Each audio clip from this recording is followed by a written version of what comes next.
নমস্কার বন্ধুরা, রিম্পা রান্নাঘরে তোমাদের সকলের আমন্ত্রণ। আজকে রেসিপিতে যাওয়ার আগে তোমাদের একটা কথা আমি বলি যে অনেকে আমার ভিডিও দেখো, তারা কমেন্ট করো, অনেক বন্ধুরা আছো, তার জন্য আমি সত্যি মন থেকে ধন্যবাদ। কিন্তু তোমরা অনেকে কমেন্ট করার পরও লাইক করো না। লাইক করলে আমার অনেকটা সাহায্য হয়। আমি কিন্তু প্রত্যেকের বাড়িতে গিয়ে কমেন্ট করি, তার সাথে লাইকটাও করি, যাতে তোমাদের একটু সাহায্য হয়। তাহলে আমিও তো আশা করব না যে তোমরাও ভিডিও দেখার পর একটা লাইক আর একটা কমেন্ট করবে। তাই প্লিজ ভিডিওটা দেখার পর কমেন্ট যখন করছো একটা লাইক করে দিও, কারণ আমিও তো বুঝবো যে আমার বন্ধুরা তাহলে আমার পাশে আসে, তাই না? আর সাবস্ক্রাইব করলে যে আমার সাবস্ক্রাইব করার পর কেউ আমাকে আনসাবস্ক্রাইব করে দিচ্ছে, এটা তো নতুন নয়, এটা অনেকেই করছে।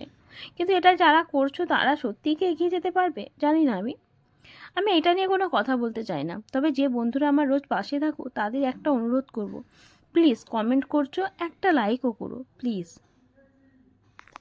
তো যাই হোক, দেখতেই পেলে বেগুনটাকে আমি কেটে নিয়েছিলাম লম্বা লম্বা করে, তারপরে লঙ্কার গুঁড়ো মাখিয়ে রেখে দিয়েছিলাম, লবণ দিইনি আমি।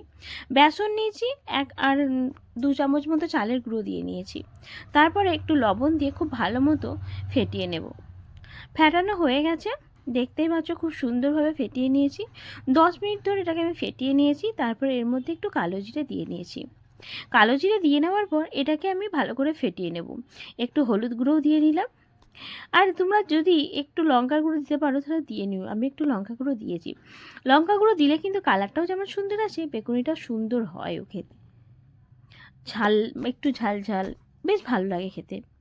তো যাই হোক, তারপরে তাকে খুব সুন্দরভাবে ফেটিয়ে নেওয়ার পর আমি এরকম আঙুলটা ডুবিয়ে দেখে নিলাম যে আমার আঙুলে কিভাবে লাগছে। যখন দেখবি এরকম চামচ বা আঙুলে এইভাবে লেগে যাচ্ছে, একটা পাতলা কোট আসছে, তখনই বুঝতে পারবে যে এটা হয়ে গেছে ফেটানো। তো যাই হোক, তারপরে আমি তেলটা গরম করে নিয়েছি। তারপরে এবার বেগুনিগুলোকে আমি দিয়ে নেব।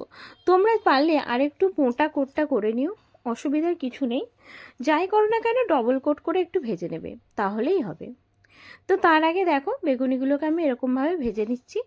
আচ্ছা, তেল যেন ভালো মতো গরম হয়, না হলে কিন্তু ফুলবে না, এটা কিন্তু মনে রেখো। যেমন আমি প্রথমবার ভুল করেছিলাম, এই দেখো প্রথমবার কিন্তু খুব একটা ফুলতে চাইনি, কারণ তেলটা আমার খুব ভালো মতো গরম হয়নি। তাই তোমাদের এটাও আমি দেখিয়ে দিলাম।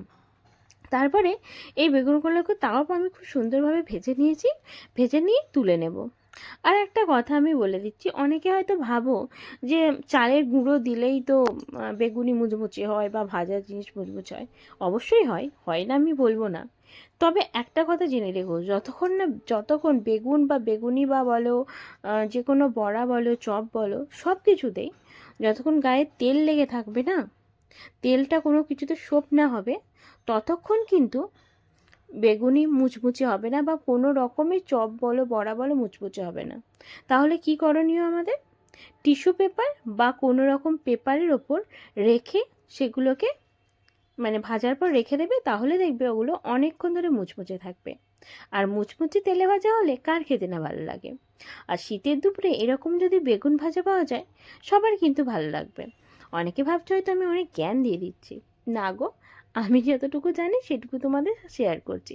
হ্যাঁ, অনেকেই জানো এসব কথা, কিন্তু অনেক বন্ধুরাই আছে যারা জানে না, তাদের জন্য। তো বেগুনিগুলো দেখো আমি ভেজে নিলাম।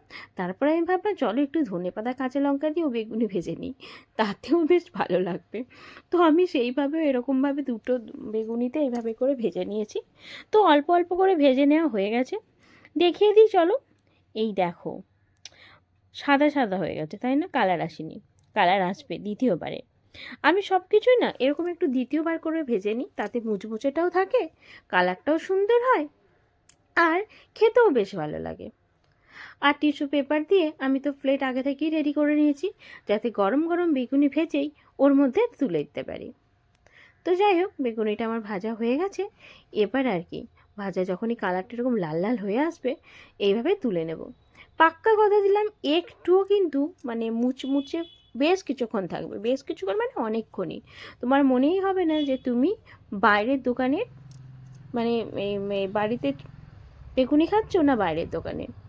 অনেক সময় দেখবে কি হয়, আমরা টিস্যু পেপারে না রাখার কারণে বা পেপারে না রাখার কারণে কিছু মুচমুচেটা বেশিক্ষণ থাকে না, আবার নেতিয়ে যায়, যেটা খেতে কিন্তু বেশ ভালো লাগে না। তো চলো আজকে এই পর্যন্ত, পরে আবারও আসবো তোমাদের সামনে আরও একটা নতুন সাথে ভিডিও নিয়ে। আজকে এখানেই, ধন্যবাদ সকল বন্ধুদের।